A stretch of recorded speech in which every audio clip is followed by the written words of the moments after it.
Class 8 HTML programming. तो इसमें जो है आप लोग चाहें तो एक मैं दूसरा एप्लीकेशन सॉफ्टवेयर है उससे दिखा रहा हूँ। तो इसमें सबसे पहले दिखाई पड़ रहा है यहाँ पर कि हमने ये जो फर्स्ट लाइन लिखी है ये तो सब कॉमन कहीं यूज़ करते हैं कहीं नहीं यूज़ करते हैं, इसका कोई ख़ास इम्पोर्टेंस नहीं है। सेकेंड लाइन से हम देखेंगे, सेकेंड लाइन से जो लिखा हुआ है तो इसमें देखते चलना है। जो बुक में लिखा है वही चीज़ है। HTML सबसे पहले लिखना है, उसके बाद हेड लिखना है, वो चीज़ लिखी हुई है, ठीक है। उसके बाद फोर्थ लाइन मिस हो गई है तो इसलिए नहीं लिखी है। उसके बाद फिफ्थ लाइन में हमें क्या करना है, टाइटल लिखना है। तो टाइटल जैसे लिखा जाता है सबसे पहले हमें ब्रैकेट का यूज़ करना है, उसके बाद उसमें टाइटल लिखना है। उसके बाद हमने टाइटल क्या लिखना चाहते हैं, creating paragraph and using other tag, तो ये हमने लिखा और इसको क्लोज़ किया स्लैश टाइटल से। इसके बाद हम हेड लिखते हैं, हेड हमने यहाँ लिखा था, इसको हम क्लोज़ कर रहे हैं तो इसको हमने क्लोज़ किया। तो ये चीज़ें जो हम करेंगे तो ये दिखाई पड़ेगा अभी आउटपुट में, तो अभी मैं इसको शेयर करूँगा। तो हमने इसको क्लोज़ कर दिया। अब जो भी हम बॉडी के अंदर कंटेंट लिखेंगे ये पैराग्राफ में हमें दिखाई पड़ेगा। तो ये बॉडी में जैसे कंटेंट है तो अब इसका अगर चाहो तो अगर हम इसका अगर आउटपुट देखते हैं तो किस तरीके से आएगा, इस तरीके से आएगा। तो ये जो आउटपुट है ये इसी का रिज़ल्ट है, ठीक है। तो इसमें जैसे हमने लिखा है HR साइज़ इक्वल टू 22, तो इसका मतलब सबसे पहले मैंने बताया है कि HR का मतलब क्या होता है, हॉरिजॉन्टल। तो हॉरिजॉन्टल साइज़ हमने 22 लिया। तो हॉरिजॉन्टल साइज़ यानी कि जो हॉरिजॉन्टल होता है वो कैसा होता है, एक लाइन होती है हॉरिजॉन्टल, तो वो यानी कि फर्स्ट स्टेज में जो डिफरेंस आता है वही होता है। वही इसमें हम देखेंगे, यहाँ पर भी आउटपुट में ये चीज़ आ रही है। फर्स्ट लाइन जो है ये स्पेस है, तो 22 का ही स्पेस है जो हॉरिजॉन्टल में दिखाई पड़ रहा है, ठीक है।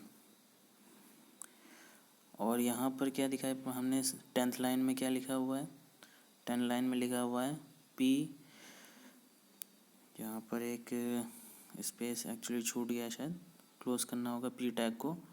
तो P टैग क्लोज करेंगे, उसके बाद अलाइन इक्वल टू सेंटर।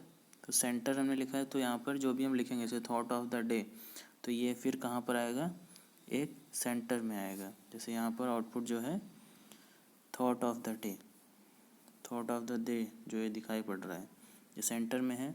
यहाँ से भी एक मार्जिन है, यहाँ से भी एक मार्जिन है, तो ये सेंटर में हमें दिखाई पड़ रहा है, ठीक है।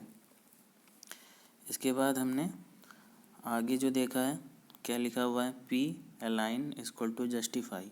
जस्टिफाई का मतलब मैंने बताया जो एक मार्जिन क्रिएट करेगा लेफ़्ट साइड और राइट साइड दोनों से इक्वल मार्जिन, ठीक है। Success is neither magical nor magical, ये हमने लिखा। तो यही चीज़ इसमें दिखाई पड़ रही है आउटपुट में। यहाँ पर क्या दिखाई पड़ रहा है, जस्ट अलाइन जस्टिफाई हमने जो लिखा था वही उन्होंने इस समझ नहीं पाया, अगर कोई कभी कभी समझ नहीं पाता है तो फिर वो वही चीज़ लिख देता है पैराग्राफ में। तो इसने पैराग्राफ में वही चीज़ लिख दी है, सक्सेस नाइदर मैजिकल नॉर मैजिशियल, ठीक है। इसके बाद सेकंड में यहाँ पर क्या था, जो अगर एरर आएगी, अगर नहीं समझ में आता है प्रोग्राम को तो यहाँ कुछ मिस्टेक होती है, तो इस वजह से होता है। जैसे मान लो यहाँ मैंने लिखा है तो वो एक कलर चेंज होकर के नहीं आया है, यहाँ पर P align equal to justify, तो हो सकता है कि वो जस्टिफाई जो है इसमें पहले सेव ना हो, इस वजह से ऐसा हो सकता है। तो ये अगर से सेव नहीं होगा तो जो पैराग्राफ क्योंकि हमने यूज़ किया तो पैराग्राफ में सिंपली लिख करके चला आएगा और कुछ नहीं होगा। उसके बाद सेकंड यहाँ पर 12th नंबर में क्या है, P align equal to right, और यहाँ पर साइबर माइंड स्लैश P, और इसको हमने क्लोज़ किया ब्रैकेट को। तो इस केस में जैसे हमने लिखा तो P माने पैराग्राफ होगा और अलाइन माने राइट साइड, यानी कि अब राइट साइड में अलाइनमेंट हो जाएगा और साइबर माइंड लिख के आएगा, वही इसमें आउटपुट में है। यहाँ पर जो आउटपुट में आ रहा है साइबर माइंड किधर है, राइट साइड में लिखा हुआ है, तो ये चीज़ यहाँ दिखाई पड़ रही है। लेफ़्ट साइड में कुछ नहीं, खाली स्पेस है, ठीक है। अब इसके अलावा अगर देखो नेक्स्ट लाइन में लिखा है मैंने सेंटर ऑलवेज रिमेंबर, फिर ब्रैकेट के अंदर BR लिखा है, यानी ब्रेक BR मैंने बताया था कि ये ऐसा टैग होता है जो कि क्लोज़ करने की से ज़रूरत नहीं है, BR एक बार हम लिख देंगे, वहीं से एम्प्टी टैग होता है ये। और बाकी सेंटर का मतलब क्या है, कोई भी हम लिखेंगे वो सेंटर में आ जाएगा। जैसे ऑलवेज रिमेंबर यहाँ पे लिखा है 39 में। अब ये जो लाइन है इसका जो आउटपुट हमें आ रहा है वो कैसा आ रहा है, ऑलवेज रिमेंबर बीच में आ रहा है, तो ये सेंटर में दिखाई पड़ रहा है।